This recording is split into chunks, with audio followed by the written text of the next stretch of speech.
लालची बिल्ली की कहानी। एक बार की बात है, एक बिल्ली शहर छोड़कर जंगल में आ गई।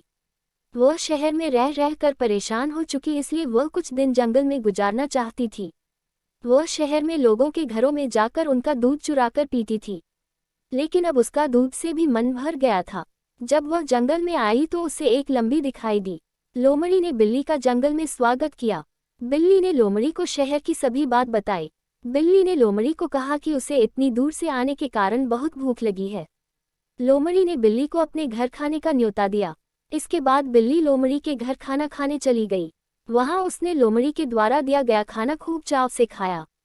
इसके बाद वह वहां से चली गई। लोमड़ी ने बिल्ली को अगले दिन जंगल के सभी जानवरों से भी मिलाया। बिल्ली को शहर में रहते हुए दूसरों के घर जाकर चोरी करके खाने की आदत लग गई थी। वह जंगल में काम करके नहीं खाना चाहती थी। अब जब भी बिल्ली को भूख लगती, वह लोमड़ी के घर जाकर जब भी लोमड़ी घर पर नहीं होती थी उसका खाना खा लेती थी। इस तरह दिन बीते गए। लोमड़ी को अपने घर का खाना कम होने का पता चल गया, इसलिए उसने इसकी निगरानी शुरू कर दी। एक दिन उसने देखा कि बिल्ली चुपचाप उसके घर में आकर उसका खाना खा रही है। ये देखकर उसने बिल्ली को बहुत डांटा।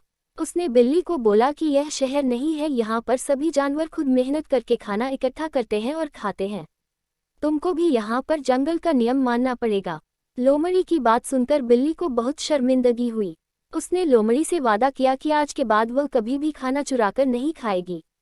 इसके बाद बिल्ली भी मेहनत से खाना इकट्ठा करके खाने लगी और जंगलों के जानवरों के साथ हंसी खुशी से रहने लगी।